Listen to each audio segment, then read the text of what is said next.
ضرورتوں کے حاصل ہونے میں حلال راستہ اختیار کرنا، حرام سے اپنے آپ کو بچانا، حلال راستہ اپنانا، حرام سے بچانا، اسراف سے نکلنا، سنت پر اپنی زندگی کو لانا۔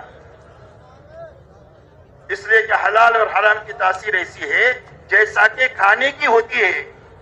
کھانا اچھا کھائے آدمی تو طاقت بنے گی، خوشی بنے گی۔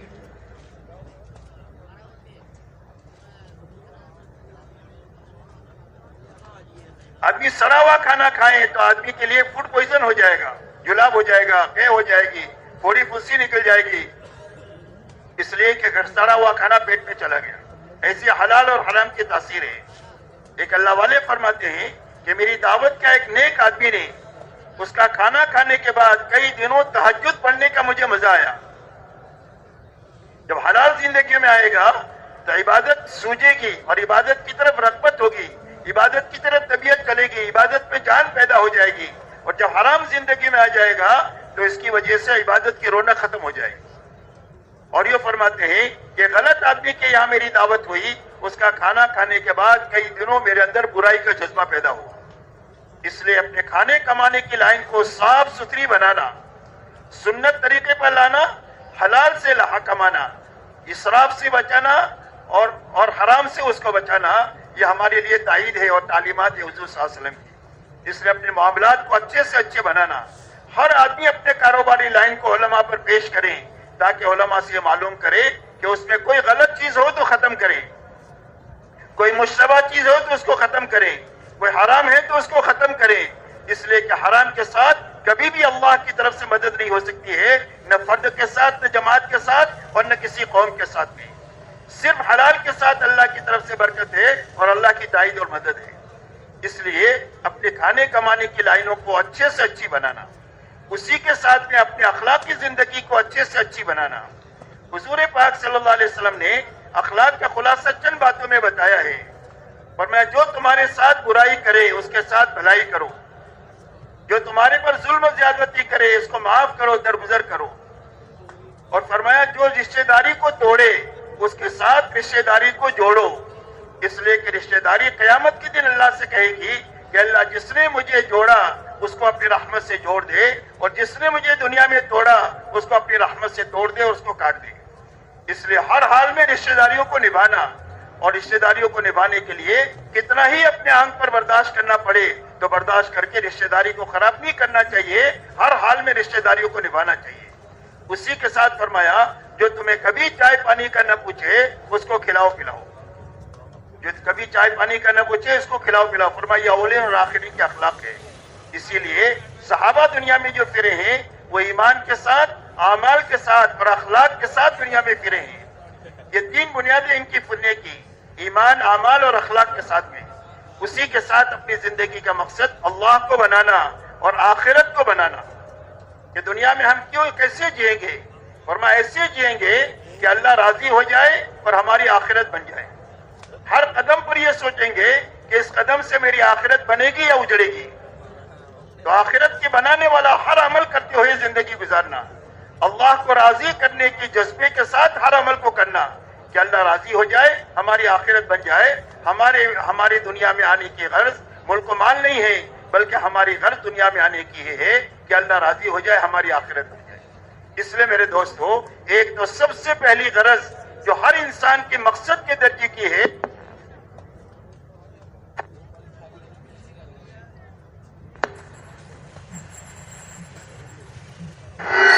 دوسرا مقصد بہت زیادہ آواز ہے، تھوڑا کم کر۔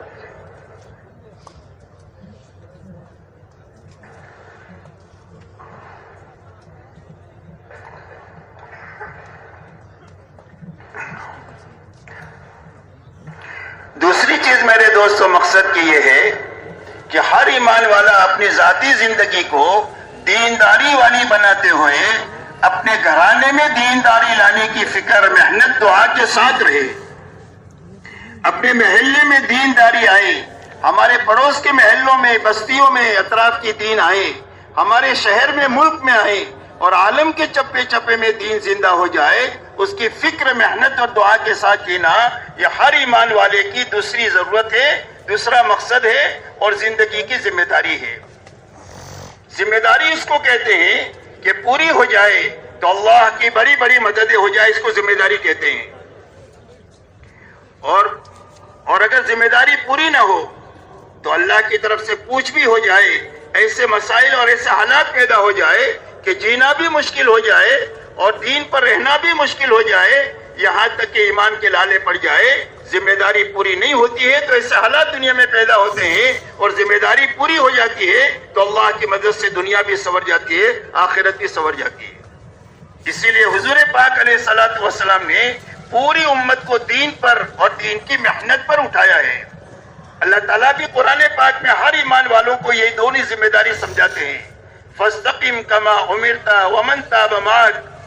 فرما حضور صلی اللہ علیہ وسلم کو یہ حکم ہے کہ آپ اپنے آپ کو پابند بنائیں ان تمام احکامات کا جو اللہ کی طرف سے آپ کو دیے گئے ہیں، اور جو آپ کے ساتھ ایمان لانے والے ہیں ان کے بھی ذمے سب سے پہلا کام یہ ہے کہ اپنی ذاتی زندگی کو دینداری والی بنائیں، استقامت والی بنائیں اور پابندی والی بنائیں۔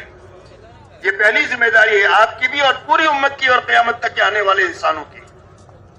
دوسری ذمہ داری اللہ تعالیٰ قرآن پاک میں فرماتے ہیں، یا ایھا الذین آمنوا کونوا انصار اللہ۔ اللہ جل شانہ سارے ایمان والوں سے مخاطب ہے، قیامت تک آنے والے ایمان والوں سے کہ اے ایمان والو، اللہ کے دین کے مددگار بن کر دنیا میں جیو۔ تو اللہ کے دین کی نصرت اور مدد کیا ہے کہ اپنی زندگی کو ذاتی دینداری بناتے ہوئے اپنے گھرانے سے لے کر عالم کے دیندار بننے کی فکر کرنا، محنت کرنا اور دعا کرنا، یہ تین چیزیں ہمارے ذہن میں ہیں، فکر، محنت اور دعا۔ حضور صلی اللہ علیہ وسلم کے صفات جو بیان کیے گئے اس میں سے بعضی صفات میں یہ آتا ہے کہ آپ دائم الفکر متواصل الاحزان لیست لہ راحہ، فرمایا آپ ہمیشہ فکر مند رہتے تھے، آپ ہمیشہ غمگین رہتے تھے اور آپ کو کبھی کسی کروٹ چین نہیں تھی، راحت نہیں تھی، ہمیشہ آپ کام میں رہتے تھے۔ اس لیے دین کی نصرت ہر ایمان والے کی ذمہ داری ہے۔ اسی لیے جب دین کے بڑے مددگار ہو گئے، کچھ سالوں کے بعد دعوت کا کام شروع ہونے کے بعد اور حضور صلی اللہ علیہ وسلم کو نبوت کی ذمہ داری ملنے کے بعد جب دین کے مددگار بڑھے اور ہجرت وجود میں آئی اور انصار کھڑے ہوئے، تو اس وقت میں انصار کے دل میں یہ بات آئی کہ کام کے شروع میں کام کے تقاضے بہت تھے اور کام کرنے والے تھوڑے تھے، تو سارے تقاضے ہمارے پر ہی آتے تھے، اور ان تقاضوں کو پورا کرنے کی وجہ سے باغات کی دیکھ بھال میں کمی ہوئی ہے، جس کی وجہ سے باغات میں کچھ ویرانی سی آئی ہوئی ہے۔ اگر حضور صلی اللہ علیہ وسلم تھوڑی سی چھٹی دے دے اور تھوڑی سی ہم کو مہلت دے دے تو ہم اپنے باغات کی دیکھ بھال کر کے ہم واپس آ کر کے کام میں لگ جائیں۔ ابھی آپ نے کوئی جواب نہیں دیا، اور اللہ کی طرف سے قرآن اتر رہا ہے، انفقوا فی سبیل اللہ ولا تلقوا بایدیکم الی التہلکہ واحسنوا ان اللہ یحب المحسنین۔ اللہ جل شانہ فرماتے ہیں کہ دین کے لیے اپنی جان اور مال کو لگاتے رہو اور خرچ کرتے رہو، لگے رہو اور لگاتے رہو، اور اپنے ہاتھوں اپنے آپ کو ہلاکت میں مت ڈالو۔ یہ دین کی محنت کو چھوڑ کر اپنی دنیا کے سنوارنے کے لیے تمہارے جانے کی جو بات دل میں پیدا ہو رہی ہے، یہ اپنے ہاتھوں اپنے آپ کو ہلاکت میں ڈالنے والی بات ہے۔ اس لیے کہ جس راستے پر تم جانا چاہ رہے ہو وہ راستہ غیر یقینی ہے زندگیوں کے بنانے کا، اور بہت لمبا راستہ ہے کہ صدیاں بیت جائیں گی اور نسلیں ختم ہو جائے گی اور تمہارے مسائل حل نہیں ہوں گے، اور یہ راستہ جس راستے پر تم ہو یہ بہت ہی شارٹ کٹ راستہ ہے اور زندگیوں کے بنانے کا یقینی راستہ ہے۔ تھوڑے سے عرصے میں تمہارے سارے مسائل یقینی طور پر حل ہو جائیں گے اور مختصر عرصے میں ہو جائیں گے۔ اس لیے اپنے ہاتھوں ہلاکت میں مت ڈالو اور نیکی کے راستے پر چلتے رہو، اللہ نیکوکاروں کو پسند فرماتے ہیں۔ اس لیے میرے محترم دوستو، یہ دو بنیادیں ہیں جو مقصد کے درجے کی ہر ایمان والے کی، ایک تو دعوت ہے اور ایک عبادت ہے، ایک استقامت ہے، ایک نصرت ہے، ایک دین ہے، ایک دین کی محنت ہے۔ اگر یہ دو بنیادیں امت میں زندہ رہے گی تو اللہ تعالیٰ کی مدد امت کے ساتھ رہے گی، اور اگر یہ دو بنیادوں میں کمی ہو جائے گی تو اللہ کی مدد روٹ جانے کی وجہ سے امت کے بعد جتنے ہی دنیاوی لائن کے وسائل ہو، لیکن وسائل سے ان کے مسائل حل نہیں ہوں گے، جیسے اس وقت میں نہیں ہو رہے ہیں، اس لیے کہ وسائل اسی وقت میں حل ہوں گے جب امت مقصد پر آئے گی۔ اس لیے میرے دوستو حضور پاک صلی اللہ علیہ وسلم نے پوری امت کو ان دو بنیادوں پر اٹھایا ہے، اور ان دونوں بنیادوں پر اٹھانے کے لیے اس دنیا میں اللہ نے جس چیز کو سبب بنایا ہے وہ محنت کو سبب بنایا ہے، اس لیے کہ دنیا محنت کی جگہ ہے، یہ دنیا محنت کی جگہ ہے، ہر کام کے پیچھے محنت ہے، معمولی دنیا کی چیز کو حاصل کرنے کے لیے آدمی کو محنت کرنا پڑے گی، اس لیے کہ دنیا کو محنت کی جگہ اللہ نے بنایا ہے۔ پوری دنیا میں جو نقشہ قائم ہوا ہے دنیا کی ترقی کا، چمک دمک کا، یہ رونق کا، یہ ایسا ہی اندھادھند نہیں بنا ہے، بلکہ میرے دوستو انسانوں کی اس کے پیچھے محنت لگی ہے، انسانوں کی جان مال لگی ہے، انسانوں کی صلاحیتیں اس کے پر لگی ہے، اپنی آخرت دنیا کو برباد کر کے اس کے پیچھے لگے ہیں، جس کے نتیجے میں دنیا کی یہ رونق اور چمک دمک بنی ہے۔ اگر آج سے 100 سال پہلے انسانوں کو یہ بتا دیا جاتا کہ 100 سال کے بعد دنیا کا یہ نقشہ ہوگا تو کوئی بھی اس کو ماننے کے لیے تیار نہ ہوتا، لیکن آپ اور ہم اچھی طرح جانتے ہیں کہ دنیا میں جو کچھ بھی ترقی نظر آ رہی ہے یہ انسانوں کی محنت کا ثمرہ ہے، اس لیے کہ اللہ تعالیٰ نے دنیا کو محنت کی جگہ بنایا ہے۔ حضور پاک علیہ الصلوۃ والسلام نے پوری امت کو بنانے کے لیے اور امت جن مسائل سے دوچار تھی ان مسائل سے نکالنے کے لیے آپ نے ان کی محنت کا رخ صحیح کیا ہے، یاد سب کیا ہے، یہ اچھی طرح سمجھنا ہے۔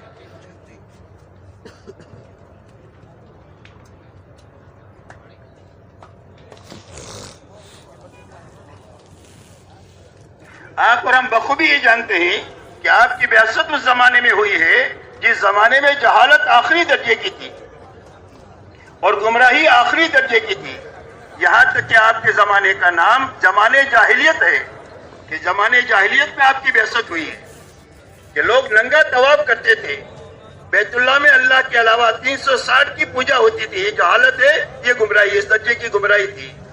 اور گمراہی اور جہالت کی وجہ سے ساری انسانیت کے سارے مسائل الجھے ہوئے تھے، کوئی چول اپنی جگہ پر فٹ نہیں تھی، ساری چول اپنی جگہ سے ہلی ہوئی تھی۔ اب یہ سارے مسائل حل ہو جائے اور جہالت ختم ہو جائے اور گمراہی ختم ہو جائے، اس کے لیے حضور پاک صلی اللہ علیہ وسلم کو اللہ تعالیٰ نے نبوت کا پیغام دے کر آپ کو دعوت اور دعا دے کر کے بھیجا، اور آپ نے امت میں کام شروع فرمایا۔ دن میں محنت ہے، رات کو اللہ کے سامنے دعا ہے، اسی لیے آپ کو حکم ہوا یا ایھا المدثر قم فانذر، اے چادر اوڑھنے والے آپ اٹھے اور لوگوں کو اللہ کے عذاب سے ڈرائیں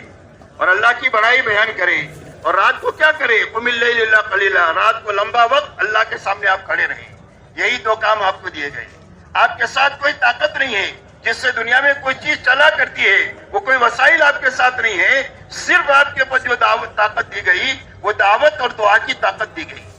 کہ آپ لوگوں میں چل پھر کر کے سب سے پہلے لوگوں کو اللہ سمجھائیں،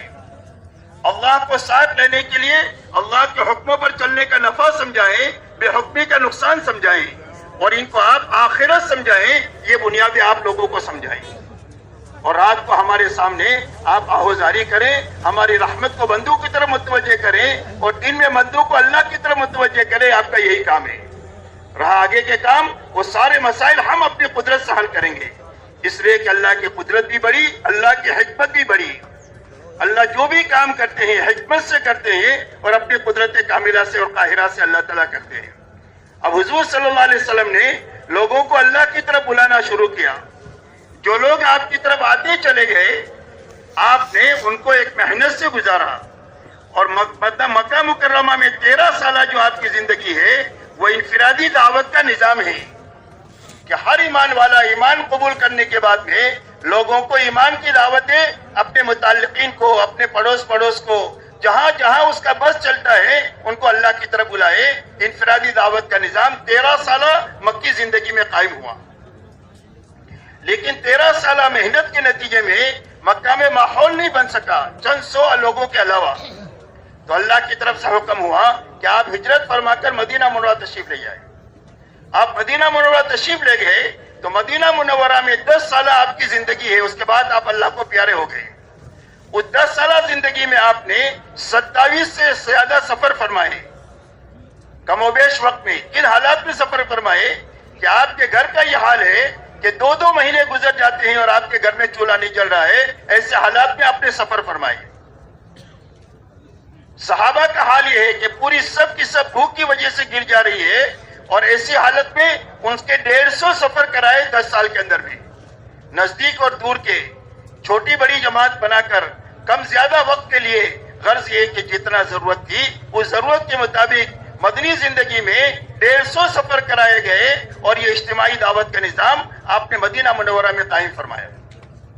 یہ 13 سالہ مدنی اور مکی زندگی کے اندر میں آپ نے امت کو دعوت میں لگایا، اور دعوت میں لگا کر کے سب سے پہلے ان کی محنت کا رخ صحیح کیا، اس لیے کہ محنت صحیح ہو جائے گی تو زندگیوں کا رخ صحیح ہو جائے گا۔ یاد رکھیں، جب تک محنت صحیح نہ ہو جب تک زندگیوں کا رخ صحیح نہیں ہو سکتا۔ ایک آدمی مخلوق پر پوری طاقت لگائے اور اس کا رخ خالق کی طرف ہو، یہ کبھی نہیں ہو سکتا۔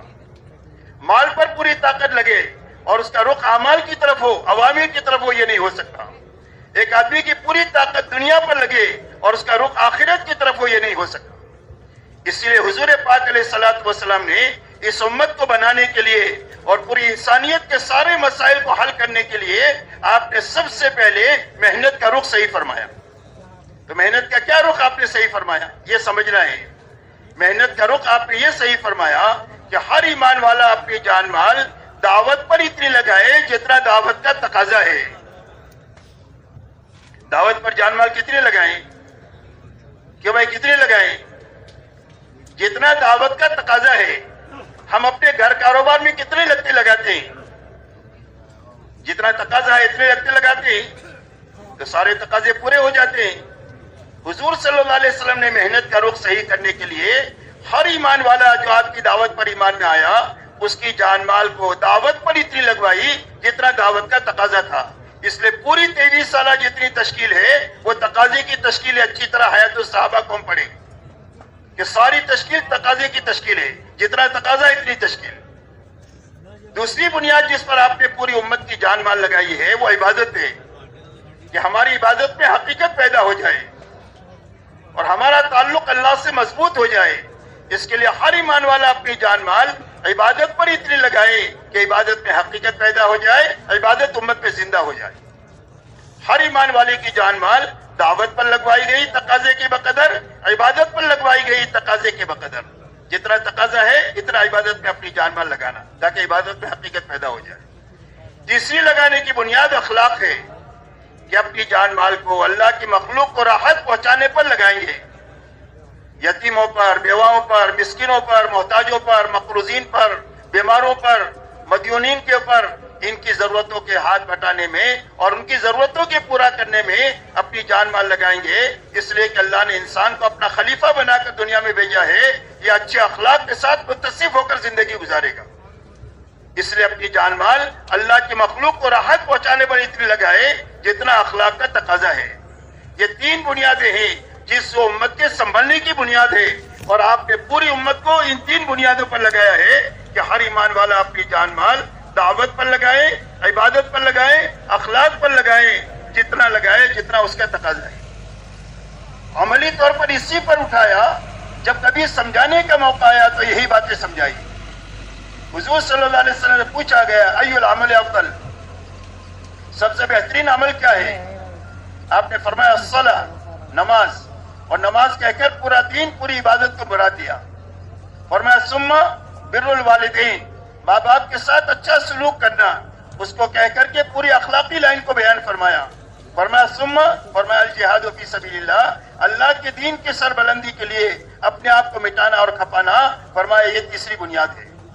دعوت، عبادت اور اخلاق، یہ 3 بنیادیں بیان فرمائی۔ جب آپ دنیا سے تشریف لے جا رہے ہیں، جاتے ہوئے یہ فرما رہے الصلاۃ الصلاۃ وما ملکت ایمانکم، کہ نماز کے بارے میں اللہ سے ڈرتے رہیو اور اس کا اہتمام کرتے رہیو، یعنی اپنے دین کو ضائع نہ کریو، اپنی عبادت کو ضائع نہ کریو۔ دوسری بات فرمائی وما ملکت ایمانکم، وہاں ماں باپ کو بیان کیا یا سب سے نیچے کی طبقے کو بیان کیا کہ جو تمہارے ماتحت ہیں ان کا خیال رکھو۔ اور آخری بات فرمائی انفذوا جیسے اسامہ، انفذوا جیسے اسامہ،